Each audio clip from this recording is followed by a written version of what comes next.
News அவர் தமிழ் நேயர்களுக்கு வணக்கம். தமிழக வெற்றி கழகத்திடமிருந்து ரெட் சிக்னல், அதிமுகவிடமிருந்து கிரீன் சிக்னல். எந்த கட்சிக்கு அப்படின்னா நாம் தமிழர் கட்சிக்கு தான். என்ன விஷயம் அப்படிங்கறத விரிவாக பார்க்கலாம். நாம் தமிழர் கட்சி 2026ல தொடர்ந்து தனித்தே போட்டிட்டு வராங்க. அதனால கட்சியில் இருக்கக்கூடிய தொண்டர்கள் கொஞ்சம் சோர்வடையது போல இருக்கு அப்படிங்கிறதுனால இந்த முடிவை எடுத்திருக்காரா சீமான் அப்படிங்கிறது நமக்கு தெரியல.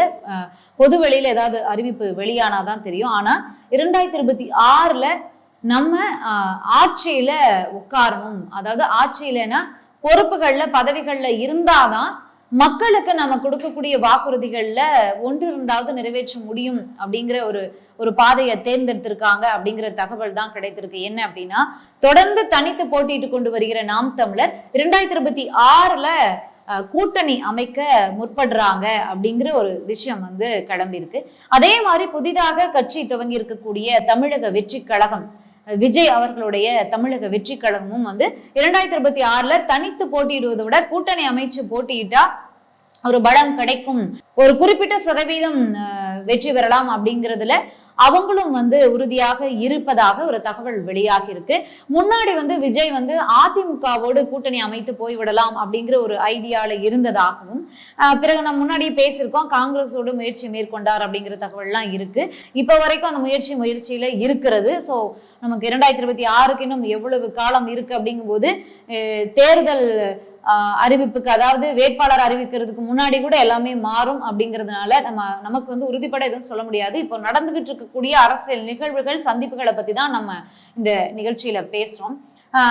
காங்கிரஸோடு கூட்டணி அமைப்பதில் தமிழக வெற்றி கழகம் ஆர்வத்தோடு இருக்கிறது. அதாவது காங்கிரஸ் திமுக கூட்டணியை உடைத்து திமுகவிலிருந்து விசிக அப்படிங்கிறதுல ஒரு இடதுசாரி வேணும் அப்படிங்கிறதுலயும், காங்கிரஸ் ஒரு இடதுசாரி விசிக அப்படி கூட்டணி அமைக்கணும் அப்படிங்கிறதுல விஜய் ஆர்வமாக இருப்பதாகவும் ஒரு தகவல் இருக்கிறது.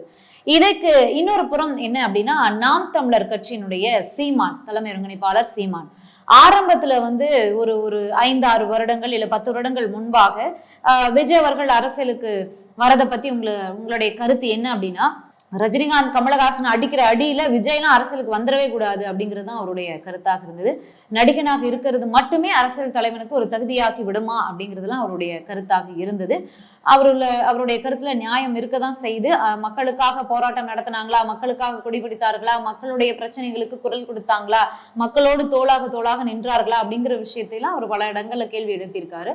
இன்றைக்கு அதுல ஒரு மாற்றம் இருக்கிறது. ஏன் அப்படின்னா, பலம் வேணும். எத்தனை நாளைக்கு தான் தனியா குரல் கொடுத்துட்டு இருக்கிறது, 1%, 2%, எத்தனை நாளைக்கு தான் நம்ம போய் கொண்டு இருக்கிறது அப்படிங்கிற ஒரு கருத்துல அவங்க மாற்றம் வந்திருக்கிறதா அப்படிங்கிறது தெரியல. ஆனா கூட்டணிக்கான ஒரு சைகை அங்க கிளம்பிடுச்சு அப்படின்னு தான் சொல்லப்படுது. இப்போ தமிழக வெற்றி கழகம் கட்சி ஆரம்பிக்க போறாரு அப்படிங்கிறதுல இருந்தே தம்பி வந்தா வரட்டும் பார்க்கலாம். இன்றைக்கு இந்தியால யாரு வேணா கட்சி ஆரம்பிக்கலாம், அது அவங்களுடைய ஜனநாயக உரிமை, அவங்க பண்றாங்க, வரட்டும், கொள்கைகளை அறிவிக்கட்டும், சித்தாந்தங்களை அறிவிக்கட்டும், அப்புறம் பார்க்கலாம் அப்படின்றதுதான் இருந்துச்சு. அதுக்கப்புறம் தம்பி வந்தா வரட்டுமே, கூப்பிட்டும் பாத்துக்கலாம் அப்படின்னு இருந்துச்சு. நடிகர் விஜய், அதாவது தமிழக வெற்றி கழகத்தின் தலைவர் விஜய் சீமானும் ரகசிய மீட்டிங் நீங்க சந்திச்சீங்களா அப்படிங்கிற, தம்பியை நானும் சந்திச்சா பேசினதான் என்ன, உங்களுக்கு சந்திச்சிடக்கூடாதா அப்படின்லாம் இருந்துச்சு. ஐ எம் வெயிட்டிங் அப்படின்லாம் சொல்லியிருந்தாரு மாநாடு தொடர்பான கேள்விக்கெல்லாம். இப்போ என்ன கண்டிஷன் அப்படின்னா, அவருடைய பாதை வேற, என்னுடைய பாதை வேற அப்படின்னு சொல்லி சீமான் சொல்லியிருக்காரு. அதனால என்ன சொல்லப்படுதுன்னா, தமிழக வெற்றி கழகமானது காங்கிரஸோடு இணைய முயற்சிக்கிறது. நான் முன்னாடியே சொன்ன மாதிரி காங்கிரஸ் ஒரு இடதுசாரி விசிக சேர்த்து கொண்டு போவதில் விஜய் ஆர்வமாக இருக்கிறாரு அப்படின்ற ஒரு விஷயம் வெளிப்படையாக தெரிஞ்ச பிறகு, சீமான் வரைக்கும் போன பிறகு, தற்போது சீமான் அதிமுகவோடு இணைய முற்படுகிறார். அதிமுகவும் சீமானை விரும்புகிறது, நாம் தமிழர் கட்சியோடு இணைந்து செயல்பட விரும்புகிறது அப்படிங்கிற ஒரு கருத்து எழுந்திருக்கு. சரி, இதை எழுந்திருக்கிறது சந்திப்புகள், பேச்சுவார்த்தைகள் நடந்து கொண்டிருக்கிறது அப்படிங்கிற ஒரு தகவல்களும் வந்துகிட்டு இருக்கு. இதெல்லாம் தாண்டி இன்னொரு விஷயம் என்ன அப்படின்னா, சமீபத்துல சட்டமன்ற கூட்டம் நடைபெற்றது, அங்கு நாடாளுமன்ற கூட்டம் நடைபெற்றது. 2 தரப்புலையுமே அனல் பறக்கக்கூடிய விவாதங்கள், வெளிநடப்புகள் தான் நடந்துச்சு.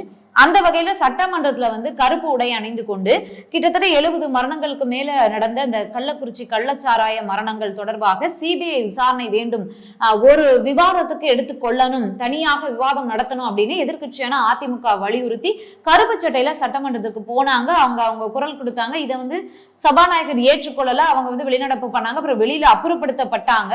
அப்புறம் வந்து இந்த சட்டமன்ற இந்த நிகழ்வு முடியும் வரைக்குமே அவங்க இடைநீக்கம் செய்யப்பட்டு விட்டாங்க.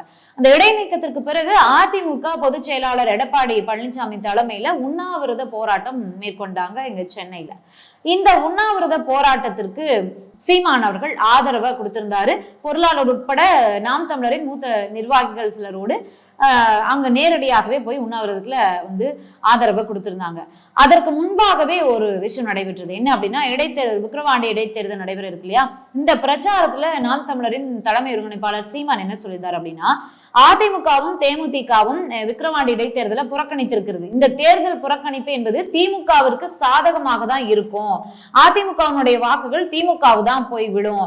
சோ நான் வந்து சீமானாகிய நான் அதிமுகவிற்காகவும் தேமுதிகவிற்காகவும் விஜயகாந்திற்காகவும் மறைந்த முன்னாள் முதலமைச்சர் ஜெயலலிதா அம்மா அவருக்காகவும் பல நேரங்கள்ல பேசியிருக்கேன், பல மேடைகள்ல குரல் கொடுத்திருக்கேன், பிரச்சார காலம் முடிந்த கடைசி நேரத்துல கூட நான் பிரச்சாரம் பண்ணியிருக்கேன். அதனால இந்த முறை அதிமுக தேமுதிக தொண்டர்கள் நாம் தமிழருக்கு வாக்களிக்கணும், எங்க பிள்ளைகளுக்கு வாக்களிக்கணும், எங்களுக்கு அந்த வாக்குகளை நீங்க பதிவு பண்ணணும், வேஸ்டாக அது திமுகவிற்கு போய்விடக் கூடாது அப்படின்ற கருத்தை அவரு முன் வச்சிருந்தாரு. இது தொடர்பான கேள்விகளும் எடப்பாடி பழனிசாமி அவர்கிட்டையும் அதே மாதிரி பிரேமலதா விஜயகாந்த் அவர்கிட்டையும் எழுப்பப்பட்டது. அவங்க தரப்புல இருந்து ஒரே பதில் தான், தேர்தல் புறக்கணிப்பு தான் அப்படிங்கறதா அவங்களுடைய பதிலாக இருந்தது. நேற்று ஒரு விஷயத்த அதிமுகவின் பொதுச் செயலாளர் எடப்பாடி பழனிசாமி பேசியிருக்காரு செய்தியாளர் சந்திப்புல. என்ன அப்படின்னா, சீமானுக்கு எங்க ஆதரவு உண்டு அப்படின்னு சொல்லியிருக்காரு. என்ன விஷயத்த தெளிவா சொல்லியிருக்காரு அப்படின்னா, நாங்க எப்படி வந்து இந்த கள்ளக்குறிச்சி கள்ளச்சாராய மரணத்திற்கு எதிராக உண்ணாவிரத போராட்டம் இருந்தோமோ அதே போல சீமானும் உண்ணாவிரத போராட்டம் இருந்தால் எங்களுடைய ஆதரவு அவங்களுக்கு நிச்சயம் உண்டு அப்படின்னு அவர் சொல்லியிருக்காரு. சோ இந்த விக்கிரவாண்டி இடைத்தேர்தல் புறக்கணிப்பு என்பது புறக்கணிப்பு தான் அப்படிங்கிறதுல அவர் உறுதியாக இருக்காரு. இப்ப விரைவுல அமித்ஷா அவர்களை சந்திக்க இருக்கிறாரு, குடியரசுத் தலைவரை சந்திக்க இருக்கிறாரு, கள்ளச்சாராய இந்த மரணங்கள் தொடர்பாக சிபிஐ விசாரணை வேணும் அப்படின்னு மனு கொடுக்க இருக்காரு நேரடியாக அப்படின்னு சொல்லி ஒரு தகவல் வந்ததுமே பாஜக மாநில தலைவர் அண்ணாமலை அவர்களும் படிப்பிற்காக லண்டன் செல்கிறாரு, இவரும் அமித்ஷாவை பார்க்க செல்கிறாரு. அதனால அதிமுக பாஜக கூட்டணிக்கான பேச்சுவார்த்தையாக இருக்கும், இது மாநில தலைவர் மாற்றம் இருக்கும் வேளையில அப்படின்ற கருத்தெல்லாம் இழந்திருக்கு. அதே நேரத்துல அந்த கருத்தை ஆஃப் பண்ணிட்டார். என்ன அப்படின்னா, பாஜக கூட்டணியில் இருக்கக்கூடிய பாமக வேட்பாளரான அன்புமணிக்கு அதிமுக தொண்டர்கள் யாரும் வாக்களித்து விடக்கூடாது, பாமக வேட்பாளர் எந்த அளவுக்கு குறைவான வாக்கு சதவீதம் பெறுகிறார் அப்படிங்கறதுதான் நம்மளுடைய சிறப்பான வேலையாக இருக்க வேண்டும் அப்படிங்கிற ஒரு கருத்தை பதிவு செஞ்சிருக்கார். அதையும் தாண்டி அதிமுக முன்னாள் அமைச்சர் செல்லூர் ராஜ் என்ன சொல்லியிருக்காரு அப்படின்னா, அண்ணாமலை அவர்கள் இதற்கு பிறகாவது, இந்த படிப்பு போய் படிச்சுட்டு வந்த பிறகாவது மூத்த தலைவர்களை எப்படி மரியாதையோட பேசணும் அப்படிங்கிறத கத்துட்டு வரட்டும் அப்படிங்கிற விமர்சனத்தை எல்லாம் வச்சிருக்காங்க. சோ அதனால இந்த கூட்டணி மீண்டும் இணைய வாய்ப்பு இருக்கா அப்படிங்கிறதா இப்போதைக்கு இல்லைன்னு தான் சொல்லணும். காலப்போக்குல எதுவும் மாறலாம், அரசியல நிரந்தர நண்பனும் இல்ல பகைவனும் இல்லை அப்படிங்கிற மாதிரி இப்போதைக்கு சீமான் அதிமுக ஒரு நட்பு உணர்வோட போகிற மாதிரியான ஒரு பார்வை இருக்கிறது, சந்திப்புகள் இருக்கிறது, பேச்சுவார்த்தைகள் இருக்கிறது. அதன் அடிப்படையில தான் நம்ம இந்த விஷயத்த பேசியிருக்கோம். எந்த கூட்டணி யாரோட கூட்டணி அமைக்கிறாங்க அப்படிங்கறதெல்லாம் பொறுத்திருந்து பார்க்கலாம். மீண்டும் சந்திக்கலாம். நன்றி.